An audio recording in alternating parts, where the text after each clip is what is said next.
Alright, I just finished re-watching Dragon Ball Daima episode 1. This is the spoiler video. I did a non-spoiler video.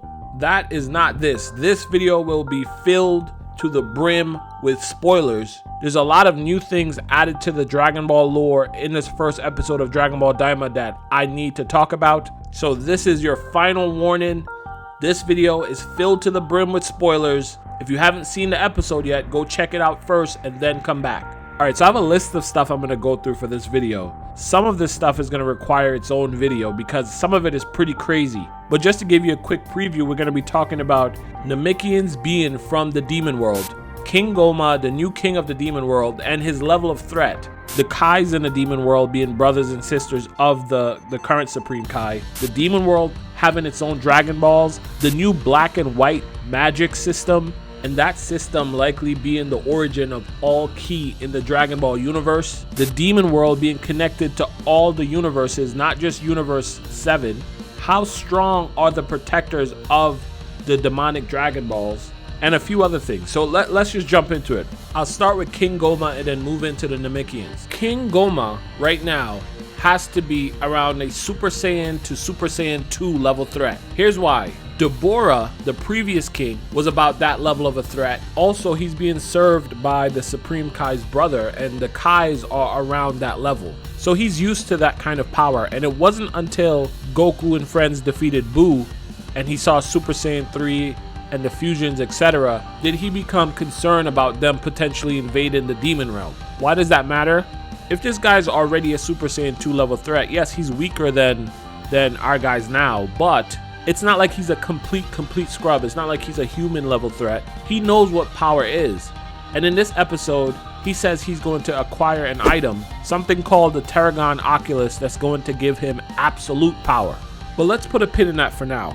Also in this episode, they mentioned that all races with pointy ears originated from the demon realm. They said it multiple times, implying that races like Namekians, the Kais, and whatever Mr. Popo is, all originate from the demon realm. This has a lot of implications, guys, and this is probably the next video I'm gonna have to do, because we're talking about godly beings like Zalama likely being from the demon realm. Go ahead and Google the Kais. All the Kais have pointy ears, and then I checked out the angels do not. This was a deliberate design choice by Akira Toriyama for decades, and we had no idea. There's a lot that needs to be discussed there. It's likely that the Kais are emissaries from the demon world to maintain some sort of balance or something like that. Listen, there's a lot we got to talk about.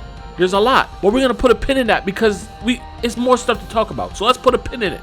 The demon world has its own Dragon Balls, and this makes sense. If Namekians originate from the demon realm and Namekians are the one who create Dragon Balls, it makes sense. It makes so much sense that it's possible that Dragon Balls originate in the demon world. That's why King Goma knew what they were, and that could possibly even be where the Namekians got the knowledge from in the first place. This is a big deal in a show called Dragon Ball if the Dragon Balls started in the demon world. I mean, GT tried to do this thing where the wishes had a secret cost, a dark energy that built up. But maybe that's the plan. The Dragon Balls are actually an evil thing or have some giant cost tied to the demon realm. Let's put a pin in that. Too much to talk about. Let's just put a pin in that. Let's keep it pushing. For the first time in Dragon Ball lore, in this episode, Dragon Ball Daima introduces the concept of black and white magic, which in the way it was presented seems like it's the basis for all Ki in the Dragon Ball universe. So Dijitsu, who is the Supreme Kai's brother, Shin's brother, he mentions that the Dragon Ball of Earth were likely created with white magic, and so it won't accept dark wishes. Now, it'll be interesting to find out what exactly a black wish is. Is it just a wish to destroy, or is it something that's based on the person's intent while making the wish? This is interesting because most people in Dragon Ball wanted to wish for immortality. And you look at someone like Zamasu, whose immortality led to the entire universe being destroyed. How was that not a dark wish? And yes, you could say his wish was with the Super Dragon Balls, but I think the Earth's Dragon Balls mimic what the Super Dragon Balls do, just on a smaller scale.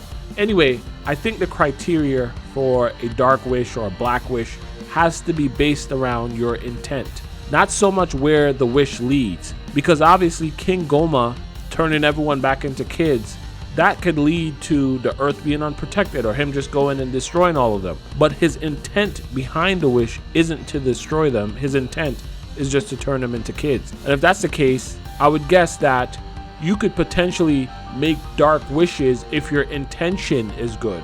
The reason why this is important though is because I believe the show is setting the groundwork to say that all angelic ki comes from white magic.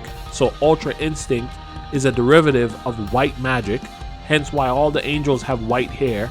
And the demonic ki that I'm sure we're going to come across at some point is going to be black magic. And we did run into that black energy in GT again. I don't know if they're going to do something similar, but them mentioning black magic here strongly implies that we're going to see black ki. There's a good chance that Hakai energy, destruction energy, is a derivative of black magic.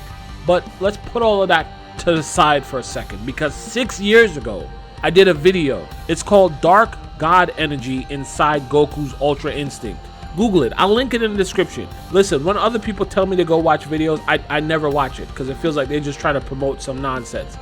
But if you go watch that video, I promise you're gonna walk away with the stringer from the wire face, because this new information gives what I was saying in that video so much more context. It gives the dark energy eruption from Goku so much more context. And in hindsight, it feels obvious. Yes, if there's light energy, there's going to be dark energy. Yes, if there's angels, there's going to be demons. And as of right now, I don't see how it's not equally as obvious that if you got a demon king who's going to attain absolute power, that he isn't going to be a major threat to the angelic hierarchy. Let's put all of that aside and let's address the fact that when King Goma left the demon world to come to Earth, they made it clear that he could have went to any universe. So demons can travel between universes. Now, the universes were introduced in Dragon Ball Super, or we found out about them in Dragon Ball Super. And Daima, as far as the timeline, is a prequel to Dragon Ball Super.